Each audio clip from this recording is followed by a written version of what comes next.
Il est né dans une famille si pauvre que parfois, il se couchait sans avoir mangé. Son père était maçon, mais le travail manquait, et sa mère faisait du charbon de bois qu'elle vendait au bord de la route.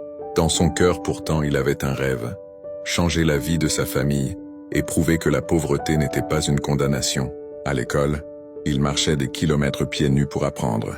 Beaucoup se moquèrent de lui, mais il avait une force intérieure que rien ne pouvait briser. Après des années d'efforts, il réussit son bac et obtint une petite bourse pour aller étudier à la capitale. Là, il travailla comme vendeur de journaux le matin et veilleur de nuit le soir, tout en étudiant le jour. Son travail acharné porta ses fruits. Il décrocha une opportunité d'aller au Canada pour continuer ses études. Mais au moment même où il commençait à réaliser son rêve, les épreuves arrivèrent. Ses papiers furent bloqués, il perdit son logement et beaucoup lui disaient d'abandonner. Ce qu'il ne savait pas, c'est qu'au village, un cousin jaloux avait consulté un féticheur pour qu'il ne quitte jamais la terre où il est né. Pendant des mois, rien ne fonctionna pour lui. Mais un soir, dans sa petite chambre vide, il se mit à genoux et pria.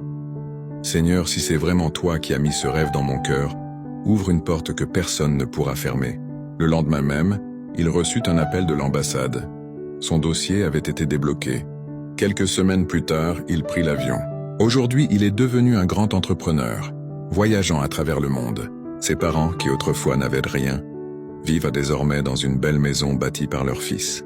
La jalousie avait essayé de l'arrêter, mais la main de Dieu l'avait relevé. Si toi aussi tu crois que quand Dieu décide d'ouvrir une porte, aucun homme ne peut la fermer, écris Amen dans les commentaires et partage cette histoire pour rappeler à quelqu'un que son destin est entre les mains de Dieu.